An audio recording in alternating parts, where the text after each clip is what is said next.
l'État a été très présent sur le sujet, en la personne de mon prédécesseur bien évidemment, mais nous continuons à le faire. Et le sujet de l'évolution de la gouvernance est un sujet qui est essentiel, vous l'avez dit. La création à terme d'une structure unique qui gérera l'eau et l'assainissement pour l'ensemble du territoire de la Guadeloupe est l'objectif que nous devons avoir collectivement. Cet objectif, il passe nécessairement par des sujets de transformation des structures, et notamment des structures actuelles.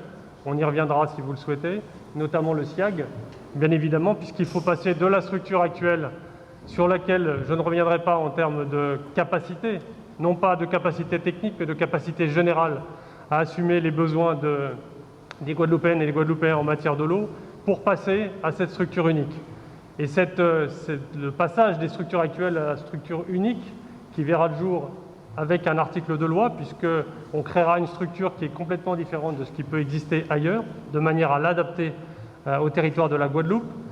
Cette structure, elle aura besoin, bien évidemment, des compétences techniques, des compétences humaines, des structures qui, aujourd'hui, gèrent l'eau pour le territoire de la Guadeloupe dans une nouvelle organisation.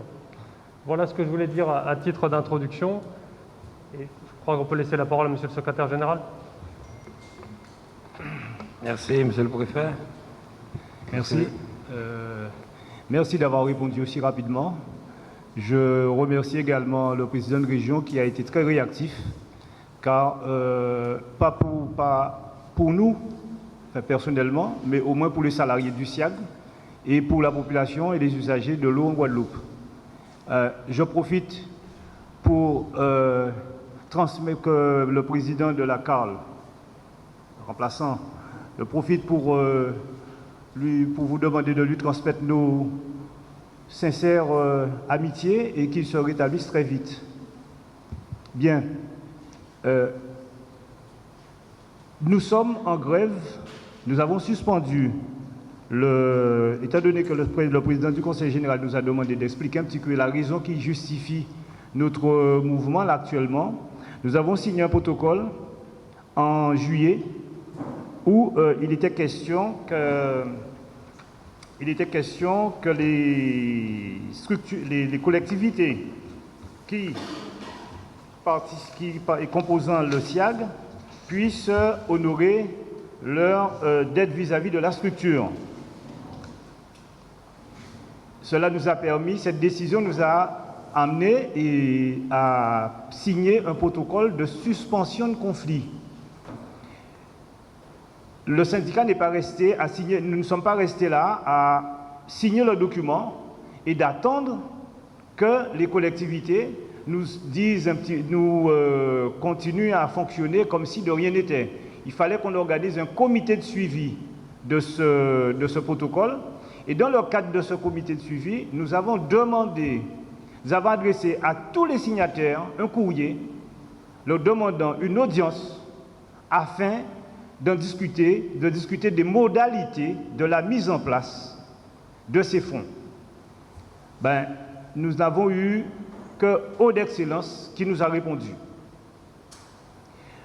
Après avoir fait le point avec le président actuel du SIAG, il nous a donné un certain nombre d'éléments, il nous a donné les structures qui ont payé, qui ont joué le jeu, disons, parce que là, les sommes qui ont été versées, c'est une goutte d'eau par rapport à la dette, il faut qu'on soit clair. Mais au moins, le protocole était respecté.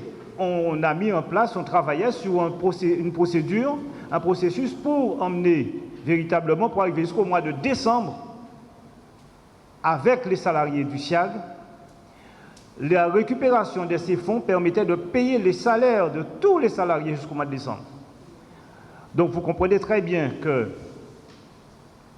n'ayant pas de réponse des collectivités, c'est la croix et la bannière chaque mois pour que le président du SIAG actuel puisse trouver les fonds pour payer les salariés. Cela ne pouvait plus tenir. Cela n'était plus... D'autant que nous avons, là maintenant je pense que ce n'est plus une rumeur, le président du conseil départemental vient dans son courrier nous dire que le courrier est arrivé et que la dissolution du SIAG est actée. C'est bien ce que j'ai compris dans le courrier. Monsieur Chiska. D'accord. Donc vous comprenez, les salariés sont en train de travailler, ils s'interrogent sur leur avenir, le courrier est arrivé et il a fallu qu'on déclenche un mouvement pour le savoir. En termes de dialogue, en termes de concertation, je pense qu'on ne peut pas faire mieux. On ne peut pas faire mieux. Là, c'est cet après-midi, nous apprenons que le courrier est là. Alors, ce qui était une rumeur devient maintenant une réalité. Donc, c'est la raison pour laquelle ça me mène à arriver sur la deuxième partie du protocole que nous avons signé, parce qu'il n'était pas question pour nous de signer, de récupérer des fonds, de payer les salariés et de laisser la situation d'État, parce que nous sommes une organisation syndicale responsable et nous sommes aussi conscients de la nécessité de mettre en place une structure qui permette à tous les Guadeloupéens, à tous les usagers d'avoir de l'eau dans les conditions que nous connaissons, de l'eau potable en tout cas. Ben, écoutez, cette partie-là également a complètement disparu. C'est-à-dire personne ne réunit plus personne, personne ne sait rien, et on a compris qu'il y avait quelque chose quand même. La preuve, aujourd'hui on apprend qu'il y a le courrier. Alors la question, là maintenant qu'il va falloir qu'on débatte, à quelle sauce seront mangés les salariés? Voilà, je pense que je ne serai pas plus long, et on va pouvoir maintenant recentrer le débat là-dessus, parce que le courrier est là. Maintenant, allons-y. Et puis là, les salariés sont là, ils vont entendre. Voilà. Juste, est-ce qu'on pourrait nous faire un point un peu sur ce qui est rentré? Je ne sais pas s'il y a un technicien qui peut nous faire un point sur les sommes qui sont rentrées pour savoir pour la fin du mois de septembre. Vous pouvez nous faire un point, monsieur, pour mettre sur la table? C'est Cap Excellence. Ah ben, ah oui.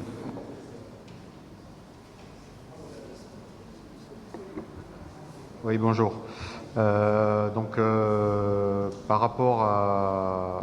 Je vais être assez succinct puisque ce qu'a présenté l'UNSA dans son courrier de la semaine dernière correspond à la réalité bancaire au temps T. Ce qui a évolué par rapport à la semaine dernière, c'est la ville de Petit-Bourg et la ville du Gosier qui m'ont communiqué toutes deux les numéros des mandats qu'elles ont pu réaliser entre hier et aujourd'hui. Donc, on peut avoir les montants qui sont entrés oui. Depuis que nous avons signé.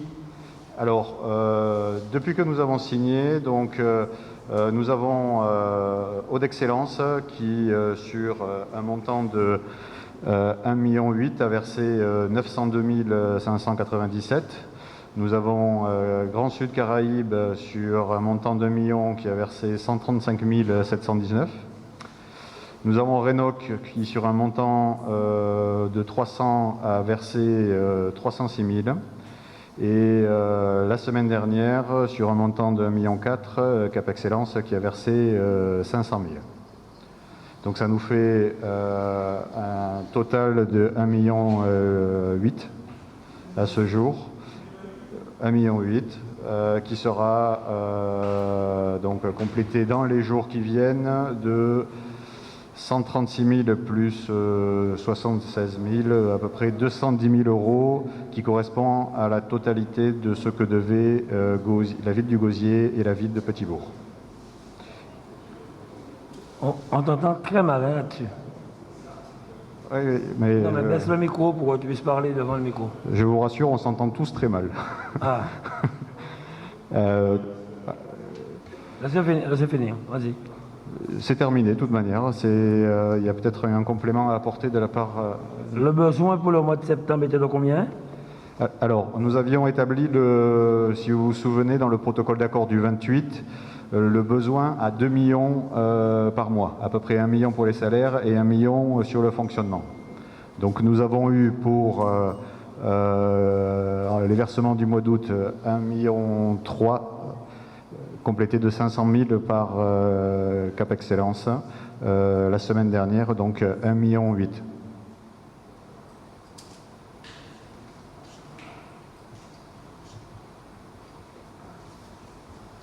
Il y a la ville de Sainte-Anne aussi. Comment il s'appelle? La ville de Sainte-Anne. Je ne l'ai pas cité. J'ai pas eu de, Tu n'as rien eu. j'ai pas eu de nouvelles de la ville de Sainte-Anne. Monsieur Gatou?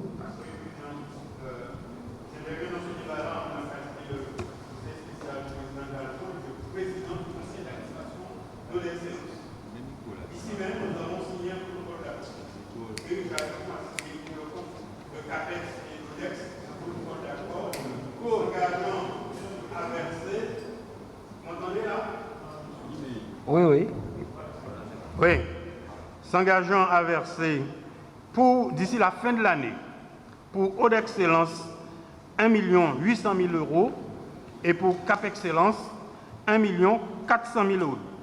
À la date d'aujourd'hui, mardi 8 septembre 2020, à Eau d'Excellence, nous avons versé, monsieur le directeur, 1 337 760 euros. Vous avez oublié un dernier mandat que nous avons versé le 8 août. J'ai là les références que je tiens, le 8 septembre, que je tiens à votre disposition. Quand est-ce que le dernier mandat, c'est quand? C'était hier. C'était hier. D'accord, on ne l'a pas encore reçu, mais OK. merci. Et Cap Excellence a versé 500 000 euros sur les 1,4 million promis d'ici la fin de l'année. Donc, sur le tableau de bord, tableau de marche, nous sommes en avance, quelque peu en avance. Et nous entendons respecter cet engagement au moindre centime. Voilà, Monsieur le Président, ce que je peux dire. Bonjour, donc je dois excuser le président Thierry Abelli qui n'a pu être là cet après-midi. Donc je suis Monsieur Léon. Je voudrais juste faire un rectificatif à ce que vous avez dit. À la date d'aujourd'hui, nous avons versé 235 000 euros, puisque vous avez dit 135 000. D'accord? Donc j'ai les documents qui justifient les versements qui ont été effectués par la CAGSC. D'accord, donc on a eu un nouveau versement, merci.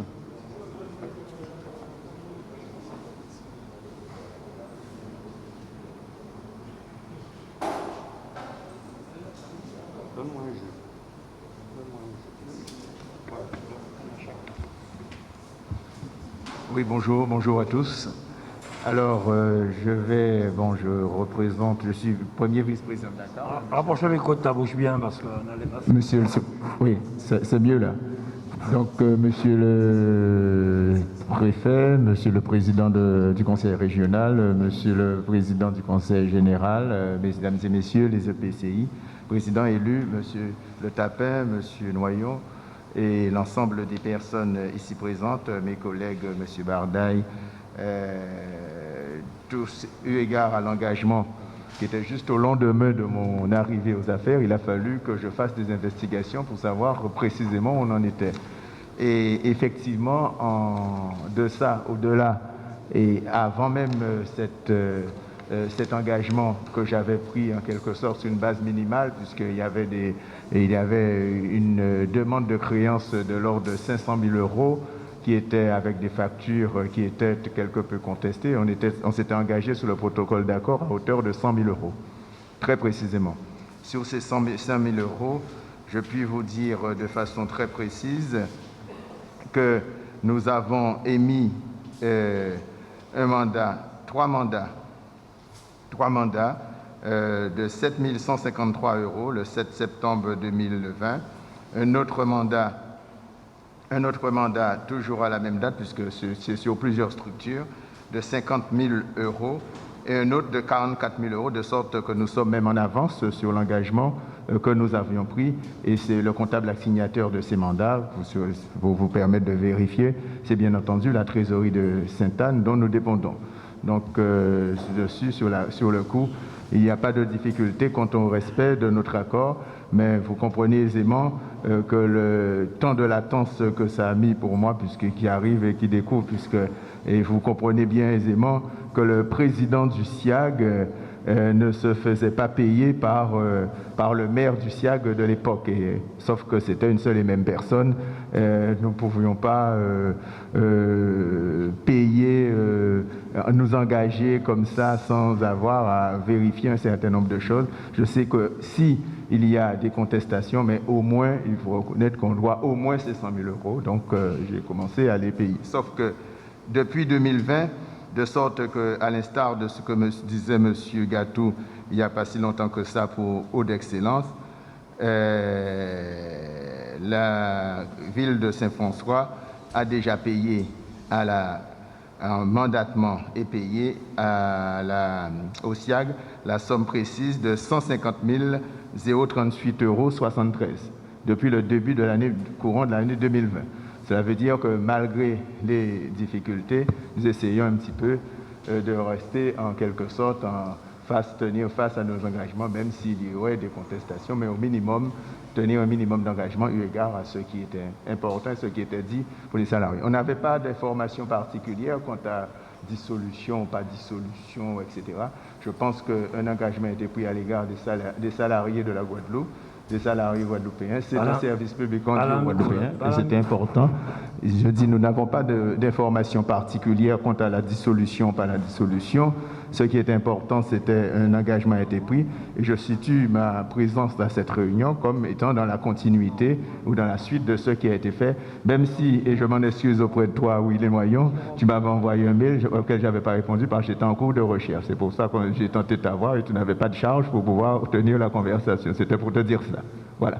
Merci. Merci. Jérôme, ces sommes qu'annonce monsieur, vous les avez reçues? Alors, a priori, toutes les sommes là, qui viennent d'être annoncées ont été émises entre hier et avant-hier. Donc, ça va nous... j'ai saisi, là, parce que ça ne figurait pas encore sur nos comptes avant de partir. J'ai saisi et on était donc à 1,3 million sur le mois d'août. Et par rapport à tous les engagements là, récapitulés par tout le monde, on sera à 1,360 000 aussi sur le mois de septembre. Bernard, ce ne sont pas des mandats hier, ça? Pardon? C'est pas hier que vous avez fait ça? Oui, c'est mandatement et on a mis en priorité. On a envoyé non, mais vous l'avez pas fait hier? Il y a hier. Les trois? 3 mandats. Okay. 3 mandats hier, pour un montant dépassant les 100 000 euros. J'ai vu le montant 50, 44, 17. Voilà. Monsieur Bardaï? Éteignez ton micro, Jérôme. Éteignez vos micros, s'il vous plaît. Jérôme, éteins le micro. Vas-y.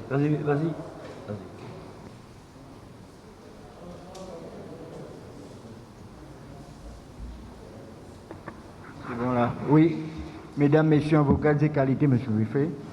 Donc, chez nous, à la régie Nord-Caraïbe, pour préciser au syndicat qu'une réponse a été faite à votre courrier, signé par le directeur de RINOC, et d'une part, et d'autre part, que nous avons honoré notre engagement en versant 300 000 euros. Voilà.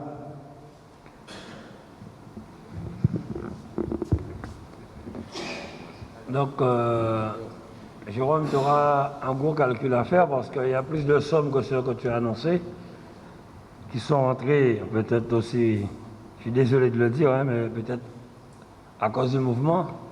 Donc, j'aurais souhaité que tu nous fasses un retour quand même à tous les présidents d'agglo, État, département et nous, pour qu'on puisse suivre cela. Car moi, je le dis, à ce niveau-là, on a pris des engagements, on les a respectés, même si ça a pris quelque temps pour certains. Et il faut que nous puissions, quel qu'en soit le préfet va en parler, comme nous l'avons dit, garantir les salaires jusqu'à la fin de l'année. Quelle que soit la situation, bon, entre-temps, je ne sais pas. Alors, justement, moi, je dis, j'ai appris aussi, personnellement, on a reçu, monsieur mon DGS me disait, une copie du courrier que les présidents d'agglo ont reçu. Moi, je n'étais pas informé. Et je l'ai dit au préfet. Bon, il fait son travail, mais je lui ai dit personnellement en arrivant ici, quand je l'ai appris, voilà, mais comme je vais l'expliquer, et que moi je le dis, si nous devons travailler en toute collégialité, j'aurais préféré personnellement, peut-être pas son fonctionnement, c'est le mien, que nous puissions quand même, le préfet et les présidents d'agglo, nous rencontrer d'abord, en discuter et s'il le faut après balancer. Moi, j'aurais souhaité qu'on puisse fonctionner comme cela. Se voir toujours avant de prendre des décisions et par la suite faire ce qu'il y a à faire, qu'on soit d'accord ou pas. C'est pour moi une forme de collégialité. Monsieur le préfet. Attendez, il avait demandé avant. Oui, pour clôturer cette partie. La partie financière, on est OK. Oui, non, c'est juste un point que, voilà, et un constat. J'ai eu le communiqué de monsieur le préfet et de l'ARS et de la rectrice. Oui. Non, je disais que j'ai bien lu le communiqué que vous avez sorti avec la directrice de l'ARS et de la rectrice. Donc, vous pouvez... j'ai apprécié le ton mesuré, hein, je veux vous le dire. C'est pas... pour une fois, vous n'avez pas dit, comme ça on le dit régulièrement, que les salariés prennent les gens en otage. Une fois, ça n'a pas été dit. Je souhaiterais là que vous constatiez effectivement par rapport à tout ce qui s'est fait, s'il n'y avait pas ce mouvement-là, on n'aurait pas eu ces informations. S'il n'y avait pas eu ce mouvement-là, parce que vous comprenez, on a le 31 juillet, on fait un courrier et on demande aux différents responsables une rencontre, une audience, pour justement les explications que le président de la CAL vient de donner. Vous savez, on n'était pas obligé de faire grève pour avoir ça. Hein. On n'est pas obligé de faire grève pour avoir ça. Donc, un courrier, une rencontre, et le dialogue est engagé, et on n'arrive pas à cet extrême. Voilà. Excuse-moi, je crois, hein, si bien de mémoire, c'est Saint-François. C'est le maire de Saint-François qui s'était exprimé à l'instant. Oui. Et puis tout de suite, puisque j'ai la parole, je la garde, j'ai pris soin de passer un petit coup de fil à Willy Noyon avant le mouvement de grève, hein, je ne suis même pas au courant, parce que je venais enfin d'aboutir à la possibilité de dire, au fait, je le fais sans... voilà. Parce qu'il fallait que je fasse des recherches, comme je vous ai expliqué. D'accord. Donc il n'y a pas de difficulté là-dessus. Quand vous voulez que je m'exprime au nom de la Riviera du Levant, je le ferai tout à l'heure. Donc voilà, c'était juste pour préciser ça, et que ce n'est pas par plaisir que les camarades ont arrêté de travailler. Voilà. Merci, monsieur le préfet. Oui, monsieur le secrétaire général, vous avez mentionné le communiqué de presse qu'on a fait hier. Sachez qu'au-delà de ce communiqué de presse, ça nous a obligés aussi à travailler dans l'urgence sur un certain nombre de sujets, au CHU, à la clinique des Eaux Claires, au centre pénitentiaire. Et là, on n'est pas seulement sur de l'eau qui n'est pas fournie, on arrive à des conséquences qui sont bien plus importantes. Et je ne parle pas non plus de la reprise de l'école, qui était effective depuis la semaine dernière et qui a été obligée d'être supprimée dans une quarantaine d'écoles. On a même, il y a eu une réunion ce matin, on a même paré un certain nombre de sujets de manière à pouvoir réouvrir ces écoles jeudi prochain, avec du gel hydroalcoolique notamment.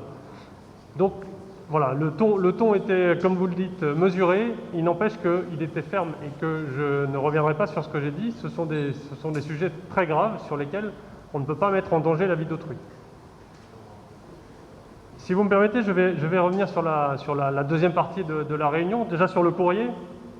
Je suis un petit peu étonné que vous soyez étonnés de ce courrier, tous collectivement, puisqu'à la CTAP du 14 juillet dernier, les mêmes termes ont été employés par le préfet Gustin.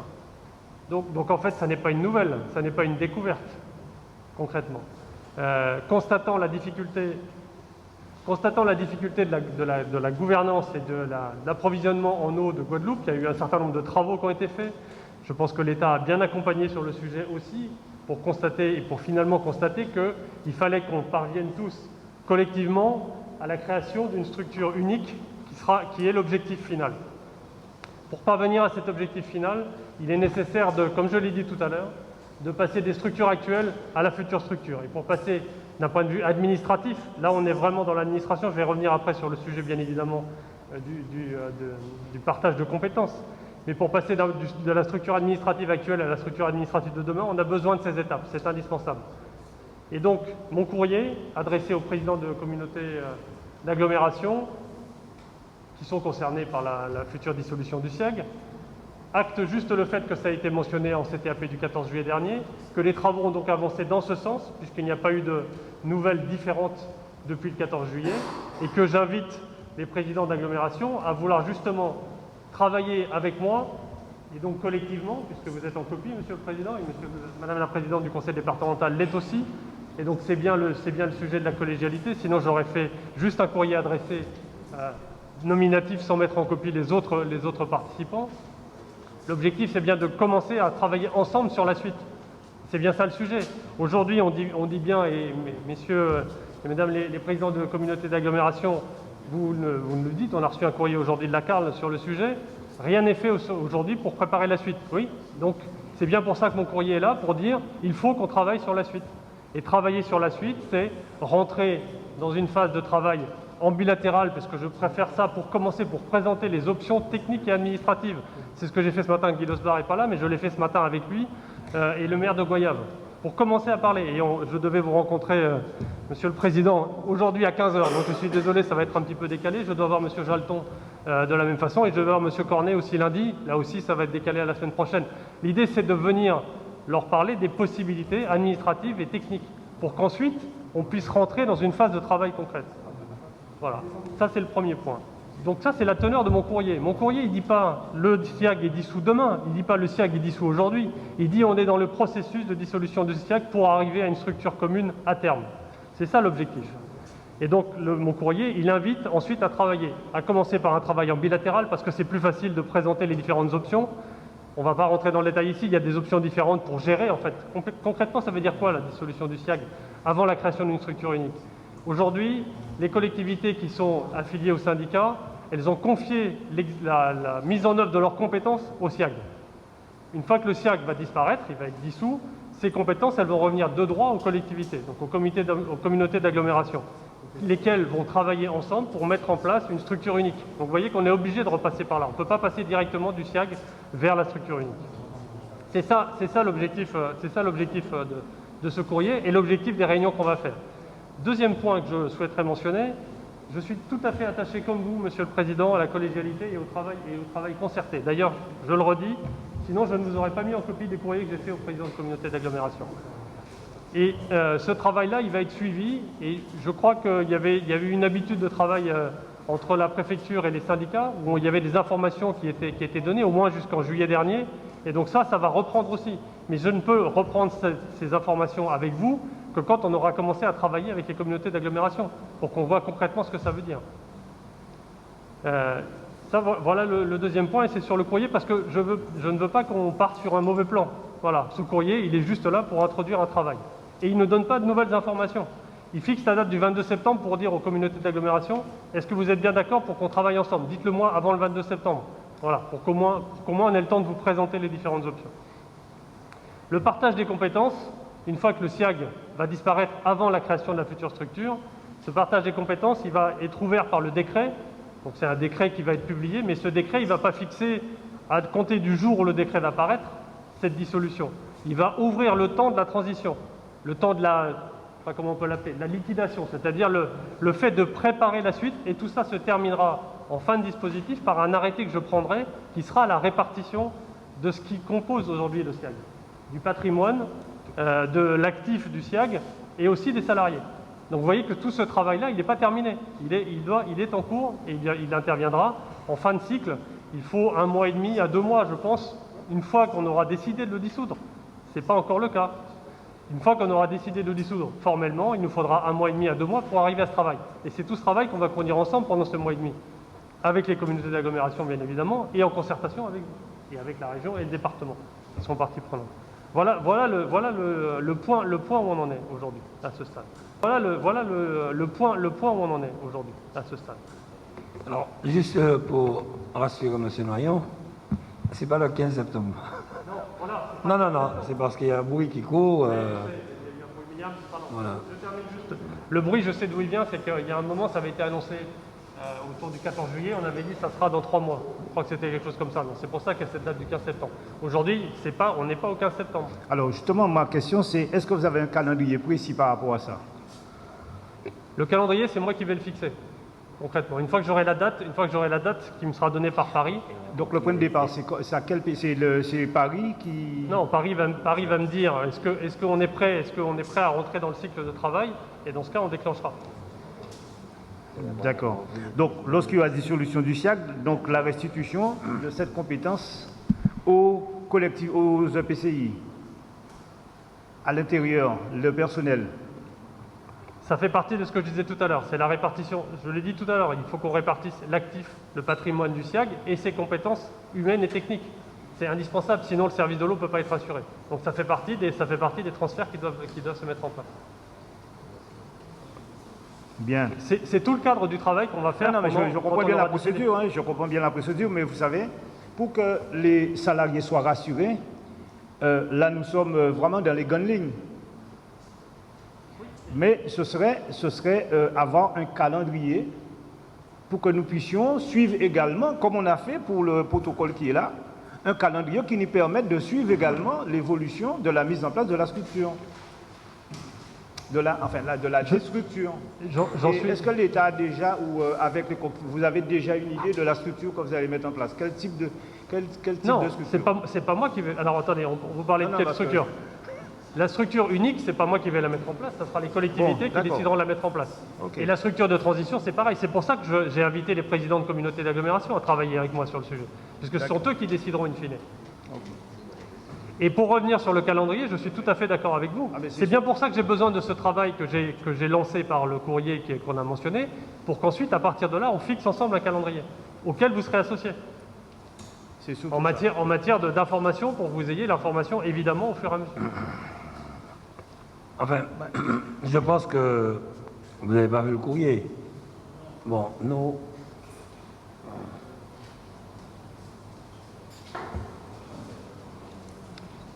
Nous, on l'a reçu hier, hein, c'est pour faire. On l'a reçu hier, c'est moi... Ah, tout le monde hier, alors? Oui. Ah bon? Oui, tout le monde l'a reçu hier. C'est pas un courrier d'il y a... Ah, d'accord. Non, parce que... Moi, je l'ai appris ce matin, parce que je vous l'ai dit. Effectivement, je le lis, effectivement, ça rappelle seulement la dernière réunion du 14. Mais c'était une réunion, c'était pas une CTAP. Quand le préfet venait la fin le soir, il a souhaité nous rencontrer le matin. Je suis désolé. Non, mais c'est pas grave, c'est pas grave. C'est une réunion quand même. Voilà. Donc, ça rappelle un peu qu'il y avait déjà un processus enclenché qu'il faudrait poursuivre. Mais je voudrais dire une chose importante. Si nous avions pris nos responsabilités, nous ne serions pas là aujourd'hui. Et ça, il ne faut pas l'oublier. C'est tout. Je voulais dire un mot. Oui, simplement pour... Bon, je vais dans votre sens, Monsieur le Président. Au-delà de cette situation dans laquelle nous nous trouvons, où effectivement nous nous sommes réunis plusieurs fois, et j'ai participé à la réunion du 14, effectivement, où on a annoncé un certain nombre de choses. Donc, à la date d'aujourd'hui où la crise est prégnante, est-ce que Monsieur le Préfet peut nous dire un peu plus sur les formes que pourrait prendre cela? Parce que votre prédécesseur avait laissé entendre qu'il avait déjà son canevas de prêt qu'il pourrait présenter. Mais en fait, ce n'est pas nous qui avons le canevas, hein, concrètement. C'est-à-dire que nous, on peut proposer ce que le droit autorise en termes de structure et en termes de travail entre les différentes communautés d'agglomération, parce que c'est ça l'objectif in fine. C'est bien qu'on ne partage pas chacun ne partage complètement les choses dans chaque communauté d'agglomération, mais qu'on travaille ensemble. Parce que, enfin, je vais vous dire une platitude, mais que je pense que avec laquelle tout le monde est d'accord. L'eau est une ressource qui est mutualisée, et obligatoirement mutualisée. L'eau, elle est quelque part, et elle doit servir à toute la population. Donc de toute façon, il faut que toutes les collectivités travaillent ensemble sur le sujet. C'est indispensable. Et c'est bien une des difficultés qu'on voit aujourd'hui. Et c'est bien pour ça qu'on veut créer une structure unique demain. Et alors, pour répondre à votre question, moi je ne peux pas ici en séance vous dire quelles sont les structures possibles. J'ai commencé à le faire en donnant des pistes, mais ensuite on se reverra une fois que j'aurai vu toutes les communautés d'agglomération pour dire voilà les pistes potentielles. Parce que il faut qu'on travaille pour savoir si c'est réaliste ou pas. Oui, parce que nous avions fait énormément d'études financées par l'Office de l'eau, puisque nous étions mandatés pour avoir toutes les hypothèses possibles. Je pensais que vous aviez déjà quelques hypothèses. Voilà, merci. Enfin, oui. Je rappelle que nos techniciens, région, département, agglomération, État, ont travaillé sur ces structures, ce syndicat mixte ouvert. Il est clair que si ce syndicat n'est pas ouvert, la région et le département ne pourront pas y être. On ne revient pas dessus. Aujourd'hui, moi je dis, quand on parle d'intérêt supérieur, on doit penser Guadeloupe. On doit se mettre en tête que tout ce que nous, élus, nous faisons, c'est pour la Guadeloupe. Tout pour la Guadeloupe. Je rappelle aussi, même si ça m'a valu quelques coups, je me contrefous, le syndicat, le SIAC devait être dissous depuis décembre dernier. Depuis l'an dernier, on s'est battu pour pouvoir créer au 1er janvier 2020 ce syndicat unique et éviter à ce qu'il y ait un décret qui dissout le SIAC depuis l'an dernier. Nous n'avons pas tenu nos engagements. Il y a à peine 3 structures, départements, régions, je ne sais pas lequel, qui ont délibéré conforme au statut préparé. Ensuite, il y a eu des propositions, le fait qui ne me gênent pas, que le CAPEX a fait, proposition de mettre un conseil en parallèle comme le Césaire avec les usagers, représentant aussi du personnel, et qui est un prix unique, et que nous puissions effectivement travailler ensemble là-dessus. Moi, je dis que nous sommes, grosso modo, tous d'accord à créer ce syndicat. Et si aujourd'hui, nous, je pense encore, prenions la décision de dire que nous délibérons tous avant le 1er octobre, je pense qu'il n'y aura pas de dissolution, c'est reverser tout le monde dans le syndicat. Mais ça, c'est la décision des hommes. Vous êtes d'accord avec moi? C'est la décision des hommes. On peut bloquer le processus de l'État qui fait peur aux syndicats, aux agglos, parce qu'effectivement, il est clair que ce que l'ancien préfet a expliqué, il faudrait que chaque aglo puisse reprendre son personnel et ses acquis. Il est clair que pour certaines agglomérations, ce sera difficile financièrement. Donc, messieurs, je suis désolé, la balle est de notre camp. De nouveau. Monsieur le Président, vous aurez dû être assis là, parce que c'est ce que j'allais vous dire. Monsieur le Préfet, la dissolution entraîne de facto la dissolution des contrats avec les acquis.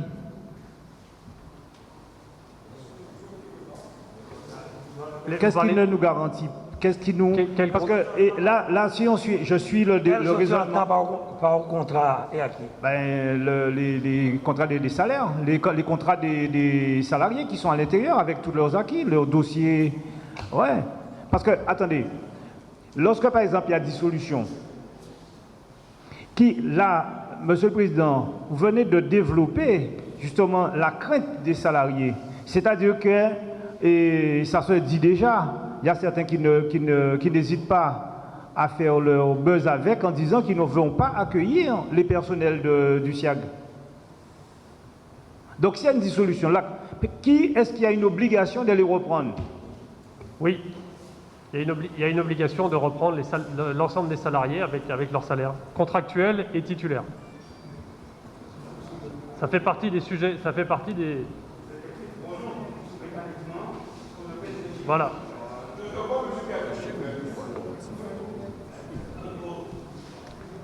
Si je peux donner un avis. Dans cette affaire-là, je vais faire un peu d'histoire. D'abord, quand il s'est agi, au départ de la Générale des Eaux, en décembre 2016, d'accueillir l'ensemble de vos collègues, ils étaient 320 à l'époque, en décembre 2016.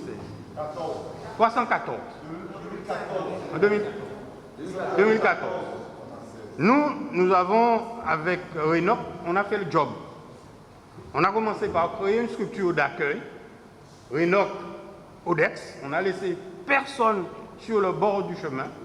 Et nous avons repris avec une règle de partition qui a été actée avec les partenaires sociaux.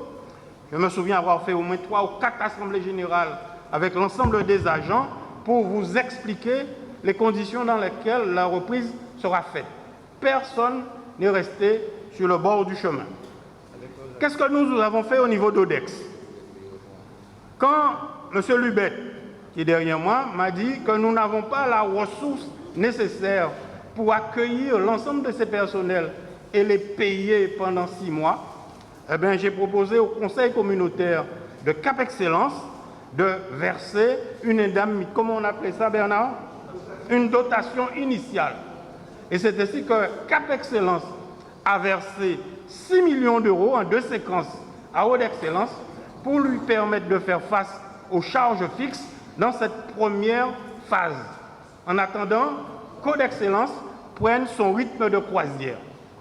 Ce qui va se passer, c'est que les effectifs, de par la loi de plein droit, la dissolution du SIAG vaut dissolution de toutes les régies. La règle veut que les effectifs remontent au niveau des communautés d'agglomération, titulaires et contractuelles, de façon justement à ce que personne ne reste sur le bord du chemin. Ce que disent les collègues du président Jalton, qui sont présidents des communautés d'agglomération, c'est qu'ils n'ont pas la ressource, la recette nécessaire pour faire face à ces charges fixes. Je réfléchissais, s'agissant de la CARL, qui a aujourd'hui environ un effectif de 93 ou 83 équivalents temps plein, ils vont se retrouver avec 183 équivalents temps plein, puisque 100 agents devront être réaffectés. Mais il n'y a pas d'autre mécanisme. Le mécanisme, c'est celui-là. Avec leur acquis. Hein? Avec leur acquis. Avec leur acquis. Maintenant que les présidents exécutifs, communautés d'agglomération disent « nous ne pourrons pas faire tout seuls, nous aurons besoin de recettes pour faire face pendant un temps à cette charge lourde », eh bien c'est là que la question se pose et c'est là que l'État, les collectivités pourra donner réponse. Mais s'agissant des salariés et de leur statut, la règle veut qu'ils remontent mécaniquement et qu'ils refassent ce que nous avons fait à l'époque, en 2016, quand on a dissous, quand la Générale des Eaux est partie. Merci Monsieur Gatou, c'est exactement ça, merci de votre expérience. Voilà, pour vous dire que c'est automatique et c'est pas nous, enfin c'est pas l'État qui va le faire, c'est que c'est la loi qui le prévoit et nous on veillera à ce que ça soit appliqué. Voilà. C'est ça. Par contre, si on ne fait rien, là, vous risquez d'être à la rue. Voilà. Comme le problème d'aujourd'hui. Monsieur Bardaï. Oui, Monsieur le Président. Non, on a une réunion avec les agglos et l'UNSA. Je suis désolé. Monsieur Bardaï. Non, je suis désolé. Non. Je suis désolé. Monsieur Bardaï. Oui, sauf pour signaler, Monsieur le Président. Non, les gars, pas faire ça, les gars. Parce que c'est mieux d'avoir une réunion spéciale, il n'y a aucun souci. Moi, ce que je permets d'assister, c'est que le SIAC a demandé un calendrier pour savoir jusqu'à quel moment on croyait qu'on est en train de se battre pour le SIAC. Mais vu la position qu'ils ont en ce moment, je ne pense pas qu'on soit encore en train de se battre pour cette structure-là. Notamment quand il s'agit de pouvoir faire en sorte que la population, c'est elle qui est prise en otage dans cette histoire-là. Parce que quand vous coupez l'eau, c'est la population qui n'a pas d'eau. Mais je crois que, en tant que structure de distribution d'eau, la dernière des choses à faire, si vous voulez rencontrer Chalus, Cap Excellence ou le préfet, ce serait d'aller voir ces institutions. Ah bah pas perturbation. Et autre chose, monsieur. Il fallait, vraiment désolé. Bon, gars, ça, Chalus, bonne faveur aussi.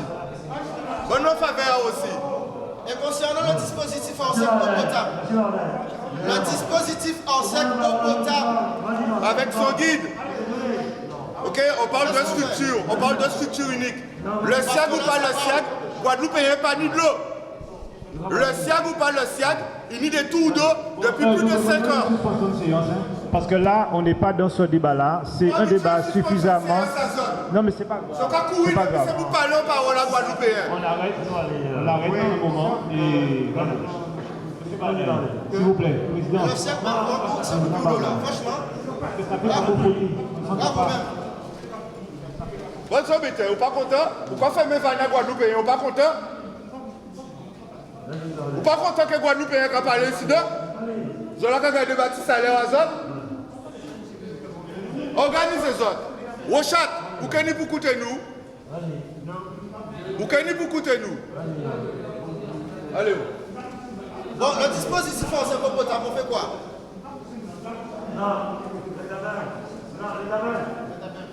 Parce que si même les élus ne nous accordent pas audience, nous vivons là, nous caillons. Pour nous ne fait pas attendre les citoyens incidents. Nous pouvons parler. Nous pouvons parler, qui j'en veux parler. Nous ne pouvons pas parler, on va couper la parole. Non.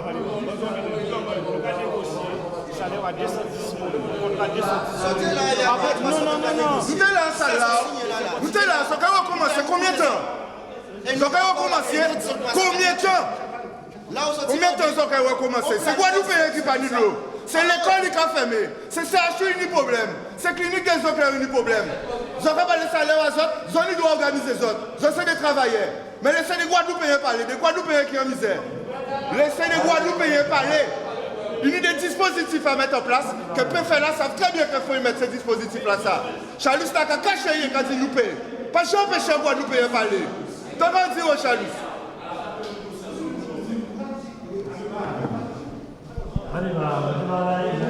C'est nous qui exprimons là et nous qui avons une réponse pour le dispositif en nous là.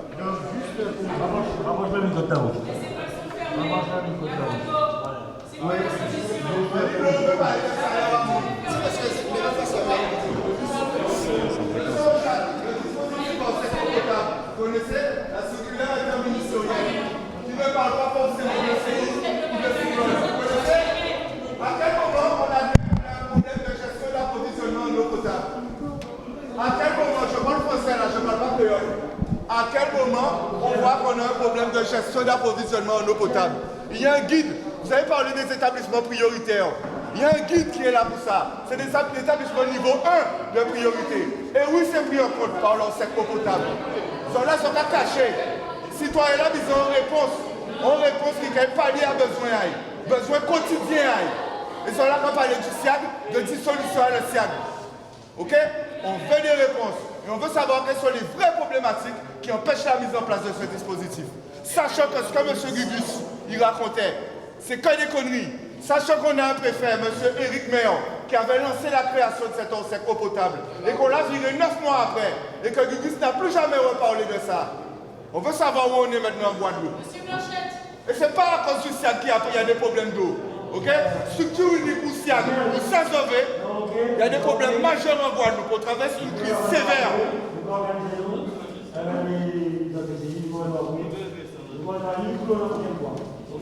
Si vous pouvez faire. Si vous pouvez faire. Si vous pouvez faire. Ils sont pas crachés si Guadeloupéens.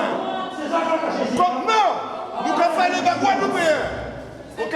Ou pas foutu peut faire les Guadeloupéens depuis 6 euros à monsieur. Depuis 6 euros à monsieur. Il manquait pas au Covid. Il manquait pas au Covid. Toujours qu'on l'éveille. Toujours qu'on l'éveille. Il manquait pas au Covid. Alors qui parole soyez là? Guadeloupéens pas du l'eau. Guadeloupéens pas du l'eau. C'est ça on dit. Sur la campagne de millions à l'océan. Toujours comme un mitin. Oh, nous finissons contre des cellules. Ils sont tous levés. Ils sont tous courus. Continuez à lever et continuez à courir.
Nous-mêmes, nous venons de ça payer chez nous.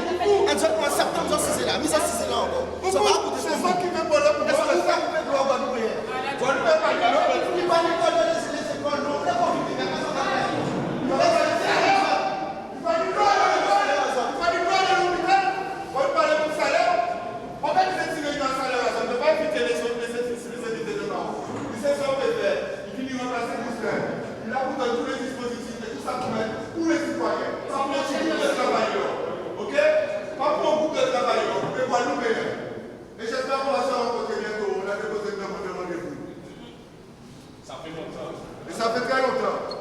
ministère nous a répondu avec la police. La prochaine fois qu'on vient avec la préfecture, on va voir comment vous répondez. Qu'est-ce qui va se passer?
Il est parti? Jean?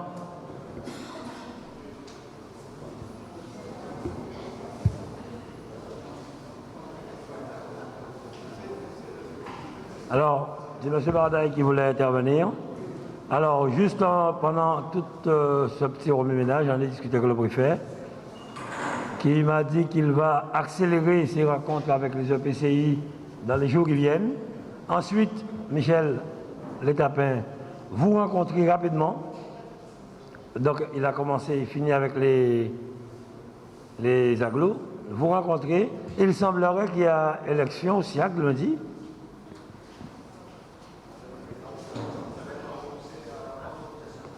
À vendredi, la semaine prochaine. Voilà. Donc, vous rencontrez tout de suite après. Donc, ce qui est important maintenant, c'est que, puisqu'on a parlé finances, je pense que ça va bien. Je le redis encore, le préfet qui représente l'État l'a confirmé, le personnel du SIAG n'a aucune crainte à avoir en matière de salaire et d'acquis, quel que soit ce qui puisse se passer jusqu'à la création de la structure. Maintenant, c'est aux représentants de l'État, avec vous s'il le faut, à vous montrer les textes de loi pour vous montrer comment ça se passe lors de votre réunion. Monsieur Bardaï, vous voulez parler? Je te donne tout de suite après. Ouais. C'est juste pour vous dire que, pour rappeler que la régie Nord-Caraïbes fonctionne plus ou moins bien et que nous sommes très contraints et gênés par ce nouveau dispositif qui va se mettre en place. Nous avons actuellement 70 agents et d'après les informations qui circulent, nous pourrions monter à 90 agents. Donc, nous aimerions savoir quelles dispositions vous comptez prendre pour nous encadrer, nous soutenir durant cette période transitoire. Parce qu'il va sans dire que le budget de la collectivité va être grévé en quelque sorte. Donc, c'est là notre crainte. Donc, l'État, les collectivités territoriales, quels sont les apports que vous pourriez mettre en œuvre pour nous soutenir durant cette période? Nous pensons bien qu'il faut mutualiser, qu'il faut se mettre ensemble pour aller vers la bonne solution. Mais entre-temps, nous pensons qu'il y avait une période transitoire, qu'il y aurait une période transitoire pour nous soutenir et qui sera... Cette période pourrait être difficile pour nous. Bien. Oui, Monsieur le Président, alors, on devait se rencontrer tout de suite là, à 15h. Donc ça fait partie des sujets qu'il faut qu'on voit ensemble. Mais quand on dit transfert des salariés, il y a aussi les transferts des recettes qui sont issus des recettes du SIAG. C'est-à-dire que c'est l'ensemble des sujets du SIAG, l'actif, le patrimoine, les recettes et les salariés qui sont transférés. Transférés. En fait, ce n'est pas le bon terme, qui reviennent en fait dans les EPCI, parce que le SIAG aujourd'hui, ça n'est que l'exercice de la compétence eau et assainissement confiée par des communautés d'agglomération au SIAG. Donc en fait, c'est juste un retour. Mais on en reparlera plus concrètement quand je viendrai vous voir, et puis ensuite on fera un point avec toutes les communautés d'agglomération. Oui, donc pour reprendre un petit peu les propos du président Chalus, on répète également et aussi que nous avons travaillé pendant un an et demi pour la mise en place de cette nouvelle structure. Nous sommes arrivés au mois de décembre sur une base. Je pense fortement, si on veut faire quelque chose qui sera pérennisé dans le temps, c'est que ce travail-là, je ne sais pas si on va le reprendre ou si on va imaginer autre chose.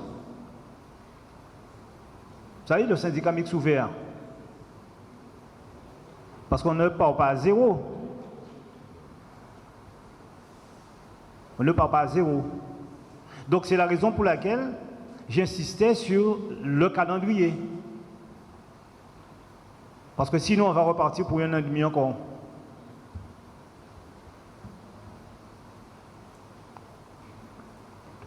Je prends la parole alors que ce n'est pas tout à fait à moi de le faire pour le coup, puisque là on est dans la phase du syndicat, de la création de la future structure, et je pense que tous les travaux qui ont été faits jusqu'ici sont vraiment évidemment utiles pour la suite. On ne va pas repartir de zéro, il y a déjà beaucoup de choses qui ont été faites. Donc l'idée c'est de partir de là pour arriver sur du concret.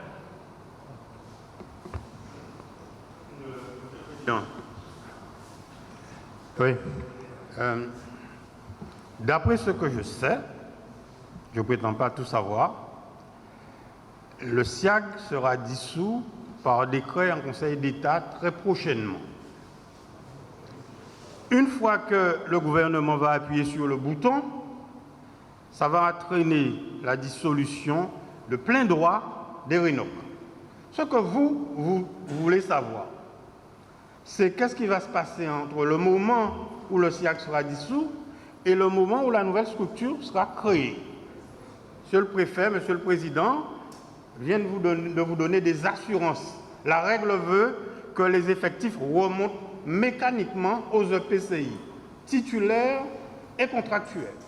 Donc, pendant cette période-là, vous, salariés du SIAG, vous n'avez rien à craindre pour vos rémunérations et pour vos acquis. Après, une fois que la nouvelle structure sera créée de par la loi, si c'est la loi qui crée la nouvelle structure, eh bien, elle va s'imposer à tout le monde. Et il appartiendra à ceux qui vont diriger la nouvelle structure d'aller, au fur et à mesure de la montée en puissance de la nouvelle structure, chercher la ressource experte là où elle se trouve pour évoluer vers quelque chose, vers une structure qui tienne la route dans le temps. En 2016, je prends toujours cet exemple-là puisque nous avons l'histoire pour nous. Quand on a dit pas de licenciement, il y a ceux de vos collègues qui ont choisi de monter leur entreprise et qui aujourd'hui travaillent pour la Guadeloupe, travaillent pour Eau d'Excellence, travaillent pour Cap Excellence. Il y a d'autres, et je pense que c'était une bonne vingtaine, qui ont choisi de faire valoir leur droit à la retraite. Il y en a d'autres qui ont voulu partir avec un pécule et on a calculé. Quel est le mécanisme? Comment il s'appelle ce mécanisme-là, Bernard? Convention. Qui sont partis. Rupture conventionnelle. Une rupture conventionnelle, qui sont partis avec une cagnotte. Donc, le principe posé, pas de licenciement, ça ne veut pas dire mécaniquement pas de gestion des ressources humaines. Donc, il y aura un choix qui va vous être proposé de façon à ce que personne ne reste sur le bord du chemin. Mais je pense qu'aujourd'hui, ce qui vous inquiète, c'est la période transitoire. On vous a donné des garanties. Et si tout le monde joue le jeu, tous ceux qui se sont engagés à payer les 12 millions d'ici la fin de l'année, il ne devrait pas avoir de problème. Nous, à Cap Excellence, Eau d'Excellence, on va jouer tout le jeu. Aux autres de jouer leur jeu. Il ne devrait pas y avoir de problème. Et cette somme-là devrait être disponible pour vous permettre de garantir vos salaires d'ici décembre. Après, il s'agira de gestion des ressources humaines, comme ça se fait dans toutes les entreprises, avec le principe qui est posé et qui, du point de vue de ce que dit le président Jalton, c'est un principe intangible. Personne ne doit rester sur le bord du chemin. Mais ça ne suppose pas qu'il faudra gérer les ressources humaines. Ceux qui veulent partir, partiront. Ceux qui veulent ouvrir, créer leur entreprise, créeront leur entreprise. Ceux qui veulent partir avec un pécule, eh bien, on va se donner les moyens pour le faire. Ce que dit le président Bardaï, par contre, est important. Je l'entends quand il dit que le choc créé par la remontée mécanique des effectifs pour son institution va appeler des décisions d'accompagnement. Et c'est là que l'État, la région, le département, en tout cas tous les autres partenaires, devraient pouvoir inventer un dispositif pour que le choc ne soit pas mortel pour les EPCI. Voilà comment les choses devraient se passer de mon point de vue. Hein. Donc, mon cher Jean, tu as raison, il faudra inventer un dispositif pour vous accompagner. D'ailleurs, dans sa lettre, le président Cornet ne dit pas autre chose. Il dit qu'il faudra nous accompagner parce que multiplier par 2 les effectifs entraîne un coût qu'il faudra supporter dans le temps.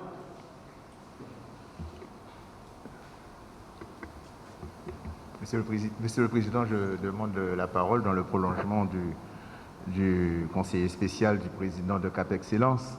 Je présume que de toute façon, Jean Bardaï et moi, nous sommes sur la même longueur d'onde sur cette question précise, à savoir le poids, parce que le système qui est proposé en l'état est nécessairement mortifère pour la CARL, puisque c'est nous qui allons hériter du plus grand, et là je prends ma casquette CARL pour en parler, c'est nous qui allons avoir à supporter la plus lourde charge en termes de ressources humaines. Et ça, je veux dire qu'il n'est pas question, on voudrait tuer la CARL, qu'on ne proposerait pas mieux. Je vous le dis comme je le pense, et c'est pour ça, et comme je sais et je crois que tous les hommes et les femmes de bonne volonté qui sont autour de la table, ce sont des hommes et des femmes de bonne foi et qui ont envie que les structures existent, cela me fait dire la chose suivante, c'est que de toute façon, je compte et je crois que nous aurons toutes les garanties suffisantes pour que justement ces mesures, ce nouveau système, ce saut qualitatif que nous apprêtons à faire, soit accompagné pour nous des moyens pour nous permettre justement de supporter cette charge en quelque sorte nouvelle, puisque ce sont des Guadeloupéens qui ont des revendications légitimes. Nous faisons l'effort, et vous savez, en tant que commune, ce que je viens de dire, parce qu'il n'était pas question, cette dépense-là n'était vraiment pas envisageable pour nous. Nous l'avons fait parce que nous voulons montrer notre volonté, notre bonne foi d'aller dans ce sens-là, puisqu'il faut enfin sortir par le haut. Il faut qu'à l'horizon de 1, 2, 3 ans, qu'on ne parle plus de l'eau ne soit plus un problème de la Guadeloupe, puisqu'il est un tout petit problème qui est devenu un problème politique, qui est même devenu un problème d'État. Et je pense qu'aujourd'hui, il faut dégonfler la baudruche. Donc, c'est pour ça qu'il est important qu'aujourd'hui, que nous nous disions clairement les choses de façon très franchement. Est-ce que, et ma question est la suivante au bout de cette intervention, est-ce qu'il y a un engagement clair et précis d'accompagnement de la CARL pour supporter la charge salariale qui va être faite? Monsieur Gatou, j'entends bien, vous savez, l'esprit, on connaît notre esprit d'entreprise, on va dire ça comme ça. On voit, c'est idyllique ce que vous proposez comme schéma. Mais vous savez que le 80% des salariés veulent rester salariés et rester dans une situation plus, entre guillemets, confortable que aller se lancer dans une aventure d'une création d'entreprise, etc. Donc, il faut être logique avec ce qu'on dit, il faut être conséquent avec nous-mêmes et il faut nous regarder en face, nous dire les choses en vérité. Et la vérité est celle-là, cette charge-là, si on y prend garde, peut mettre à mal l'existence même de l'EPCI CARL. Et ça, il faut qu'on ait des garanties pour qu'on puisse... Juste, voilà. Tu peux couper ton micro, s'il te plaît? Coupe ton micro aussi, question. Juste avant, je fais une intervention, il y a un monsieur qui a demandé un petit moment. Juste pour te dire, Bernard, il n'y a pas de proposition. Quand tu as dit cette formule proposée, c'est la loi. Il y a 2 solutions. Et je pense que nous n'avions pas encore mis ça dans notre tête. Je dis nous, mais même si nous ne sommes pas compétents, je nous mets dedans. Soit nous prenons la décision de créer ce syndicat unique ensemble. Donc tout est réglé, on transfère tout le monde. Et voilà, et quand le préfet dit, il faut par la suite répartir les acquis de chaque communauté. J'estime que quel que soit le barrage de Belocado, le barrage d'Albertville, tout ce qui est en Guadeloupe appartient aux Guadeloupéens. C'est la même mot pour tous les Guadeloupéens. Barrage, usine ou pas, tout cela pour moi, on ne regarde pas qui est à Cap-Estin, on ne va tout adosser le syndicat à la Guadeloupe. Sinon, la deuxième chose, c'est... Il y a 3 solutions.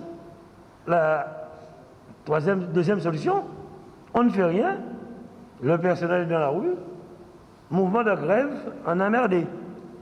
Ou sinon, la 3e solution, dissolution, remontée mécanique dans les EPCI, ensuite l'État crée une structure, et cette fois-ci, moi je le dis, ces structures, il n'y aura pas 2 sièges par là, c'est 3 sièges pour tout le monde, c'est 3 sièges. Hein.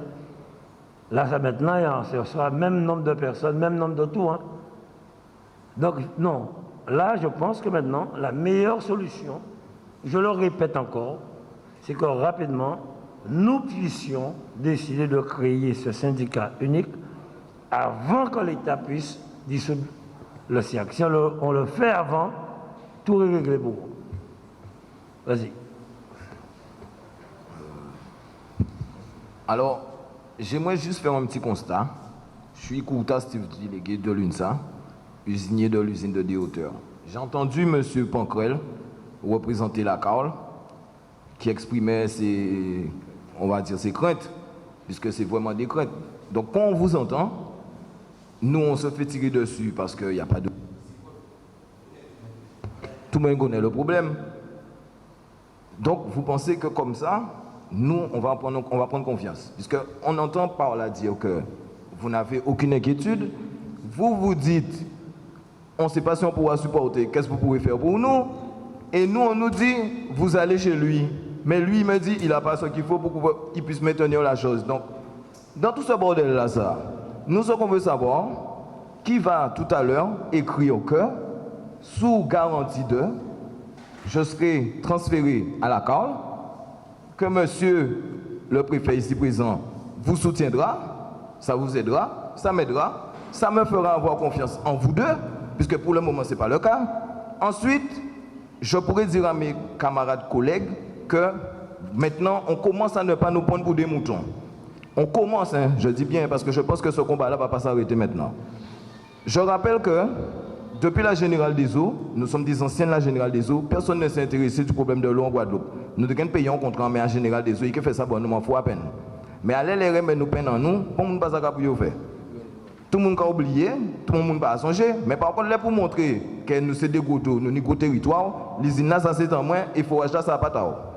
Ça nous fait, c'est de la clairvoyance, de la sincérité, le respect du salarié du SIAG.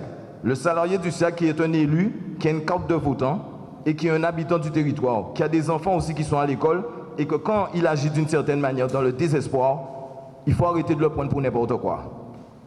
Ça, je le demande solennellement. Le président de région ici présent, j'ai eu l'occasion de le voir à plusieurs reprises, à demander à tout le monde, en nous mettant ensemble. Mais comme chaque monde veut tirer activité à côté, ça qui fait trop un genre pour nous mettre ensemble. Donc, actuellement, là, tout le monde a pleuré. Les autres voyaient mon abonnement, en passant que j'en ai payé yo. Mais là, c'est un bordel, depuis en général des eaux, il faut remettre l'argent pour y partir en France, pour ne pas bafouiller. Hein. Là, tout le monde a pleuré, parce que j'en ai payé l'argent pour payer ça là. Mais les sociétés là partent, ils prennent tout l'argent et partent en France et veillent. Pour le monde pas oublier payer. Si ils demandent 2 ou 3 qui allent dans toi table là payer l'argent, ils payent. Hein. Excusez-moi, hein, parce que si ils n'ont pas payé jusqu'à l'été derrière, et ils ont payé. Crois-moi qu'ils ont payé. Au jour d'aujourd'hui, au lieu de nous perdre trop de temps, on a besoin de faire un match à la France pour faire ça, on a des résultats là. Remplissez papier en nous, bon nous, qu'a garanti tout le temps nous pour nous arrêter de faire notre perte de temps. Comme monsieur le préfet a beaucoup de routes à faire, il va nous garantir ce qu'il a à nous garantir. Et nous, on va rentrer chez nous. Et toute la situation va repartir normalement. Monsieur Pancrel sera content, puisque la préfecture a garanti que le nécessaire sera fait financièrement. Monsieur Bardaï aussi, puisqu'il en revient de la responsabilité de l'État qui a décidé. et on sera tous contents. Merci beaucoup. Enfin, il est clair, il faut qu'on soit clair et honnête. Hein. Il n'y aura pas de papier signé aujourd'hui. Ça, c'est clair. Parce que, je l'ai dit au départ, le préfet a commencé à voir les EPCI. Vous voyez, puis il dit, qu'est-ce qu'il a fait? Moi, je propose, attendez, alors, nous sommes mardi, je ne connais pas le calendrier du préfet, mais je pense que pour mardi prochain, monsieur le préfet, il faudrait peut-être faire le tour des EPCI et rencontrer l'UNSA. Comme il l'a dit, il veut vous rencontrer aussi pour vous dire, voilà, nous avons arrêté cela. Et par la suite, je ferai une réunion avec les agglos, le département et l'État. Monsieur Gâteau, tu voulais intervenir, tu reviens. Christian, tu voulais intervenir? On se donne encore 10 minutes. Si on veut, oui. Rien ne se perd, rien ne se crée. Si on veut assumer la pérennité des agglos quand ils vont recevoir le choc des effectifs qui remontent, il faut, mon cher Jean, que tu rétablisses un minimum de fonction clientèle. Parce que tu vends de l'eau, il faut que ceux à qui tu vends l'eau te payent, qui te permettent d'avoir la trésorerie pour faire face à tes charges fixes. Et là encore, c'est l'histoire qui parle. Pourquoi nous sommes parvenus à construire Eau d'Excellence?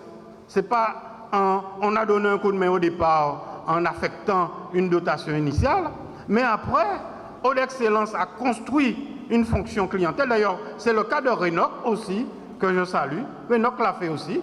Et Eau d'Excellence et Rénoc, eh bien, ils fonctionnent sur leurs propres moyens. Demain, il faudra qu'une fois les effectifs remontent, eh bien, ceux qui bénéficient de la prestation eau te payent pour que toi, tu puisses assurer tes charges fixes vis-à-vis de tes agents. Et peut-être qu'à la marge, les institutions, régions, départements, États pourraient t'accompagner pour permettre que le choc ne soit pas trop lourd. Sauf, enfin, président. Oui, on va, vas-y très vite et ensuite... Oui, mais c'est un débat technique. Hein, oui, c'est ça. Sauf que je rappelle que nous n'étions pas au SIAG et que nous y sommes venus par solidarité en quelque sorte au SIAG. Nous n'y étions pas. Hein. Donc nous sommes très jeunes au SIAG, c'est par solidarité. Alors c'est pour cela que nous disons que nous ne souhaitons pas supporter toutes ces charges-là. Parce que nous y sommes par solidarité. Je me souviens, quand la présidente, celle qui m'a précédé, a voulu, par solidarité, proposer l'entrée de... Oui, c'était par une autre, c'était le SIF, je crois. Enfin, notre entrée au SIAC. Voilà. Monsieur Placide.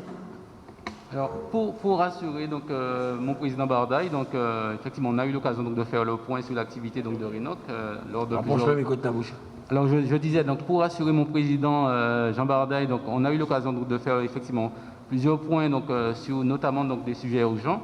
Donc, pour rassurer effectivement en disant que Rénoc a commencé, donc ça a été donc, le premier chantier donc, de Rénoc, la mise à jour donc, de la base clientèle et d'ailleurs, donc, il y a plus de 15% d'augmentation donc, de l'assiette de facturation depuis 2017 par rapport effectivement aux anciens fichiers laissés par le général des eaux.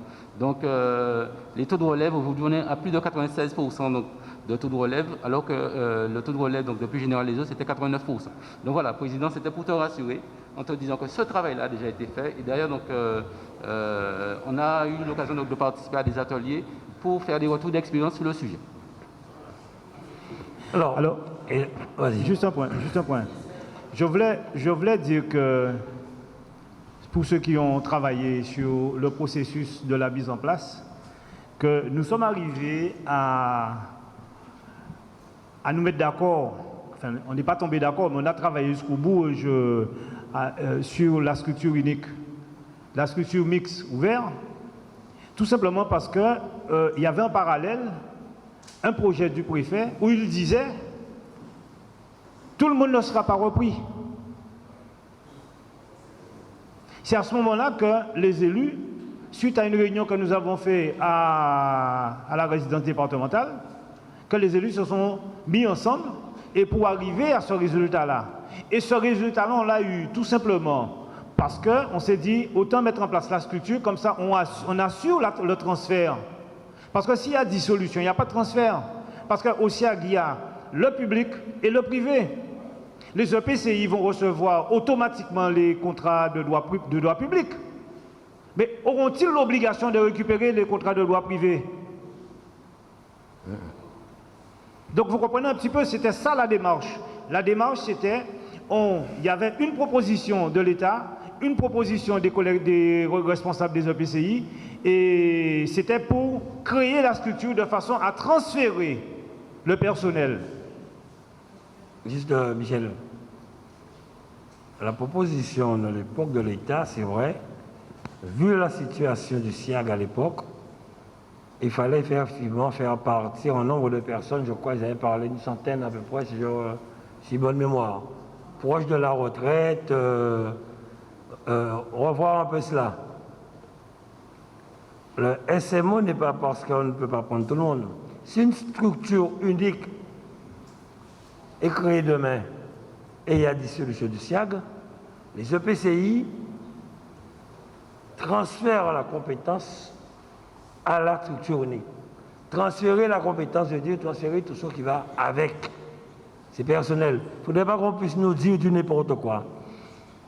Le syndicat mixte, on avait parlé de syndicat unique. Et non, SMO c'est ouvert. Mais ils avaient parlé d'un moment de syndicat unique. Et nous avions dit, syndicat unique, nous ne sommes pas dedans. Je ne peux pas mettre 36 millions. Nous sommes au moins 56 millions aujourd'hui. Mais ouvert, ça nous permet de rentrer région-département pour pouvoir apporter notre contribution. Alors, là, moi je le dis, je comprends l'inquiétude des EPCI, mais comme on a dit, établissement public par mort, il n'y a aucun problème financier, mais il y a évidemment là.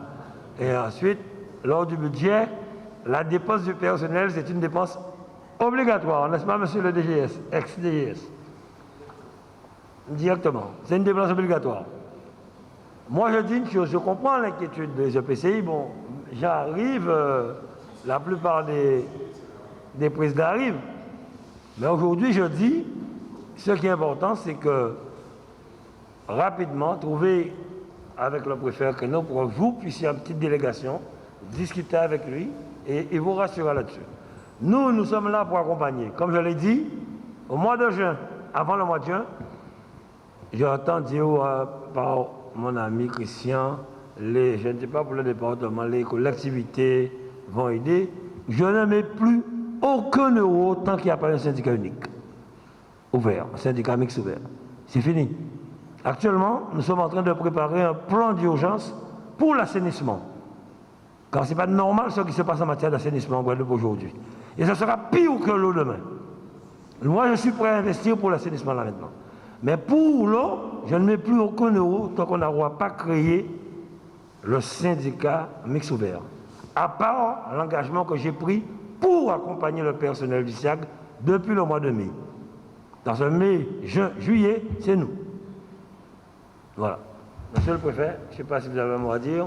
Président, je vous demande de noter que dans la période transitoire qui s'ouvre, entre aujourd'hui et le moment où la structure unique sera créée, nous sommes disposés à Cap Excellence et à Haute Excellence de jouer le jeu de la mutualisation pour voir comment nous traversons cette période-là de la façon la plus saine possible. Nous sommes disposés à jouer ce jeu-là et on vous demande de le noter. Et d'ailleurs, monsieur le préfet, monsieur le président Jalton va vous le confirmer à l'occasion de la rencontre qu'il aura avec vous très prochainement. Et le directeur, non? Merci, M. Gatou. Juste dire une chose, c'est-à-dire que la procédure de dissolution, ce n'est pas aujourd'hui. J'ai bien retenu ce que vous m'avez dit, il y a un sujet de calendrier, il faut évidemment qu'on soit d'accord sur le calendrier, pour que vous ayez conscience du calendrier aussi. Donc ce n'est pas aujourd'hui, concrètement. Le décret n'est pas pris, ça fait partie des sujets justement que je dois voir avec les communautés d'agglomération pour voir à quel moment on peut lancer la phase de transition. Et vous voyez qu'on n'y est pas encore. Voilà. Et vous aurez déjà rencontré l'UNSA. Alors, moi je dirais pour finir une seule chose, je le répète, je le redis, c'est une question de volonté des hommes. Pensez Guadeloupe d'abord, ne pas essayer de nous mettre des bâtons dans les roues dès qu'on fait de la politique parce qu'on veut que ce soit X ou Y qui soit en avant. Et je le redis aussi encore une fois, Arrêtons de faire de la politique avec l'eau, on avancera. Merci à vous. Bonne fin de soirée. Président, je dis merci, mais aujourd'hui, là, concrètement, la réunion, c'était une réunion d'information, une réunion d'assurance pour les salariés. Parce qu'aujourd'hui. Je n'ai pas entendu. Vas-y, reprends. Non, je disais, aujourd'hui, on a fait une réunion, on a demandé une rencontre, on est mobilisés. Aujourd'hui, il y a les salariés ici présents. On n'a rien de concret qui sort de la réunion. On a eu des informations, des échanges. Non, rien n'a été acté. Non, attends. Le gars, attends, monsieur Gatou, tout ira bien parce que lui, il a reçu combien de salariés venant de la Générale des Eaux, mais il oublie que la Générale des Eaux, c'était une multinationale qui pouvait payer certaines choses. Et à l'entendre encore, j'aurais même aimé lui poser la question, si je l'entends, est-ce que tout baigne à haute excellence? Parce que sinon, je ne crois pas qu'il aurait une dette aussi élevée envers le SIAC. Mais bon, on ne va pas rentrer dans les détails. Il ne faut pas oublier que, quand même si le SIAC est là aujourd'hui, ce n'est pas de notre faute. C'est parce que tous ici, excepté peut-être l'État, on doit au SIAC. On a quand même créé cette situation-là.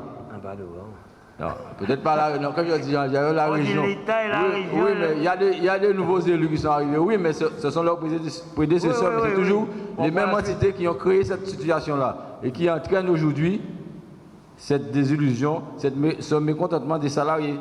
Et nous, on ne peut pas se contenter d'un échange et puis dire bon, mais tout ira bien demain, et puis attendons, on verra bien. Comprenez-nous? Non, attends, bouge pas. Il y a une chose, tu m'as dit que nous sommes venus, on a parlé. L'inquiétude était déjà sur la garantie financière. Monsieur Bassi, c'est ça? Bachi a expliqué, et ensuite les présidents ont confirmé un peu les versements pour que nous puissions tenir l'engagement pris lors du protocole de suspension de conflit. La deuxième chose, il est acté ici, aujourd'hui, le préfet l'a confirmé, ce n'est pas dans les 15 jours qu'il va y avoir une dissolution. Il doit faire le tour des EPCI. Je lui ai demandé, avant de commencer cette réunion, vous étiez en train de parler au fond, je lui ai dit qu'il faut recevoir M. Michel et M. Rayon. Avant de commencer la réunion, je lui ai dit cela. Je l'ai répété déjà à plusieurs reprises là, de manière à ce qu'on puisse discuter, mettre ensemble les choses. Donc je pense qu'il y a la volonté s'ils ont payé aujourd'hui. Donc nous confirmons un peu le protocole signé le 28 juillet. Là, moi je pense que vous avez une bonne quinzaine de jours, je pense, devant vous. Nous sommes le 10, c'est ça, le 9. Vous avez une bonne dizaine de jours devant vous, le temps de joindre le préfet, pour avoir une assurance ou pas et savoir quoi faire. Moi, c'est l'idée que je vous donne. Surtout qu'il a promis de vous recevoir rapidement. Alors, Président, excuse-moi. Oui. Je comprends tout ce que tu nous dis. Excuse-moi, permets-moi de te tutoyer, je comprends ce que tu nous dis. Mais permets-nous aussi de toujours rester inquiets. On a déposé un courrier et ça nous arrive à chaque fois. Les camarades, collègues qui sont en grève ne veulent pas revivre ce genre de choses. Qu'on leur dise verbalement et qu'ils retournent encore se mettre en manifestation pour qu'on puisse prendre en considération ce qu'on leur avait déjà dit. Donc permettez-nous d'être inquiets et de croire qu'il va encore nous arriver la même chose. On a déposé des courriers certifiés à la date du 5 août, on a des réponses en fin septembre. Maintenant là, même si M. le Préfet nous dit qu'il va nous recevoir, il faut qu'il nous donne une date précise aujourd'hui. Il peut le faire. Je pense qu'il peut faire ça. Il peut le faire. Ah ben sinon, parce que sinon... Je l'ai appelé hier soir. Je lui ai appelé hier soir quand j'ai eu M. Létapin pour la réunion d'aujourd'hui. Il m'a dit, il regarde son calendrier. Il m'a dit que c'est bon. Et j'apprends aujourd'hui qu'il a annulé une réunion avec Bardaï pour être ici. Donc je pense pour leur donner une réunion aujourd'hui. Parce que c'est pas quand je vais voir mes collègues, je vais leur dire on a discuté, on a bien parlé, tout s'est bien passé, que yo écoutez moi. Hein. On va travailler tout partout aussi, hein. C'est mon enragé, yo colère. Que mon capon yo pour mouton. Donc c'est mon avait des garanties. Donc si c'est dans une semaine qu'on nous donne la date. Parce que si on doit repartir en manifestation encore, puisque nous j'attendons un élu en collectivité dit, quelqu'un est trié dit il a lui-même. Et en cas de mise pour quelqu'un dit aider financièrement pour foutre mon dehors. président aussi ça il dit on est de remettre ça bien parce que c'est moi qui choisis ça, on qui choisit mon enflé.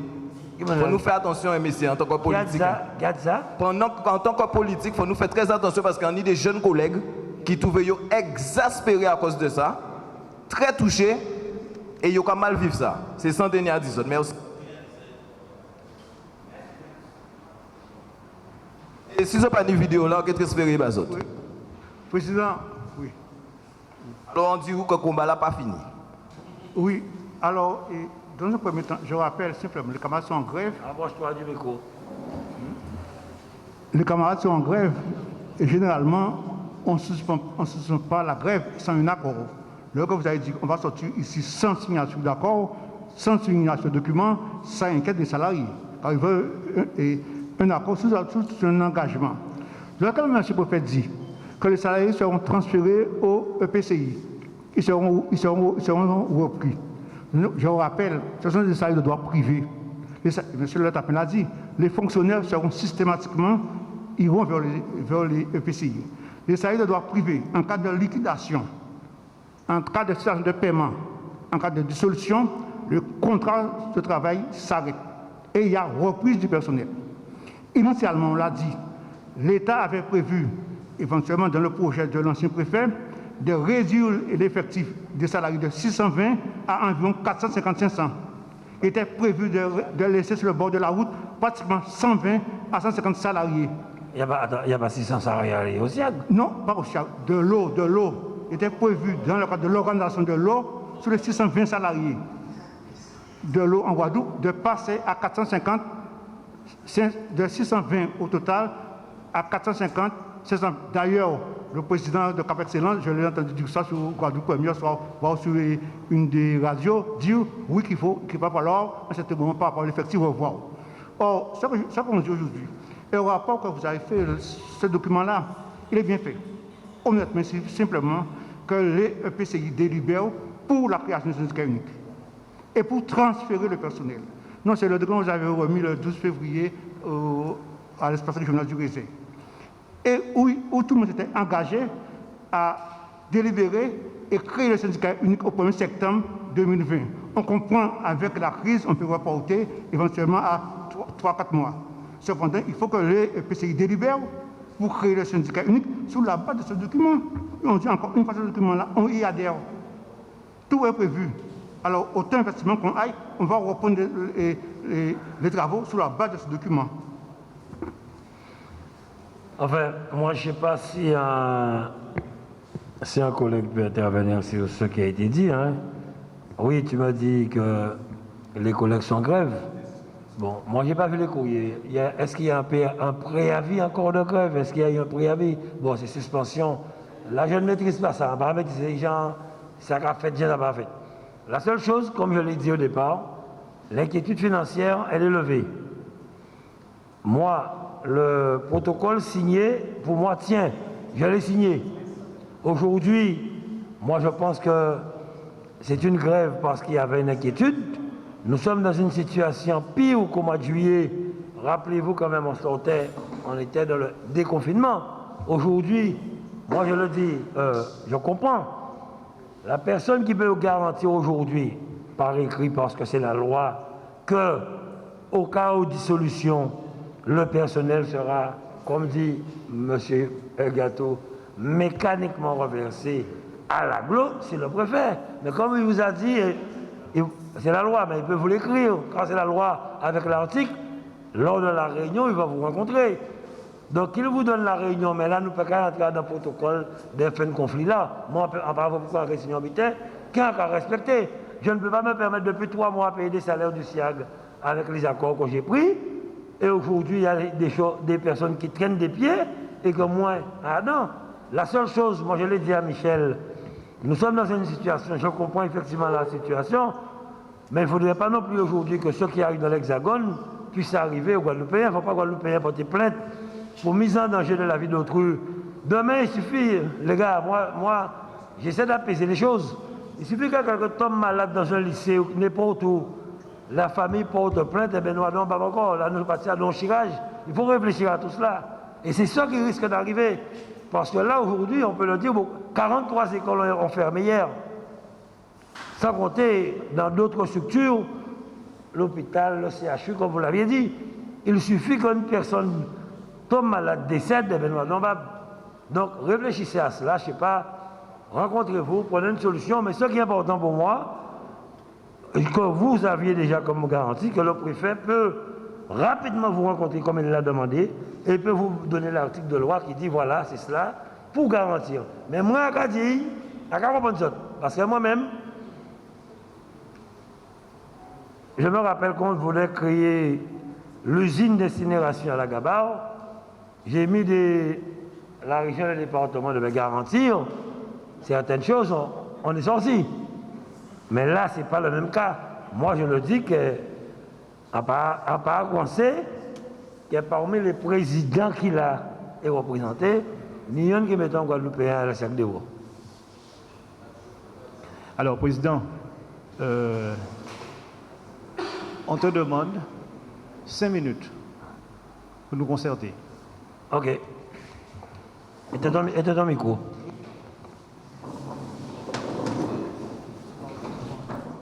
Le SIAG, les éléments qu'on n'avait pas là tout à l'heure, qu'on vient d'apprendre là, par exemple les Saint-François et tout ça, nous voulons avoir un document qui récapitule l'ensemble des EPCI qui ont déjà honoré leur dette à la date d'aujourd'hui.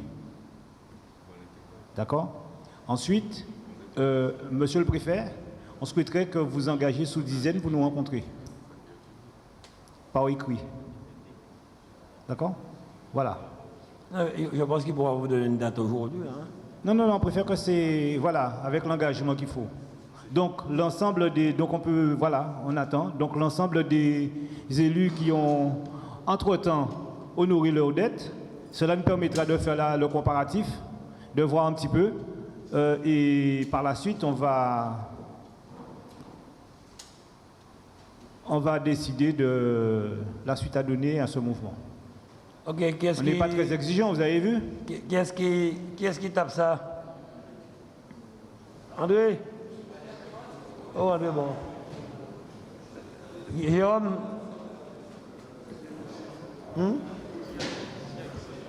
Jérôme, c'est bon? Tu balances?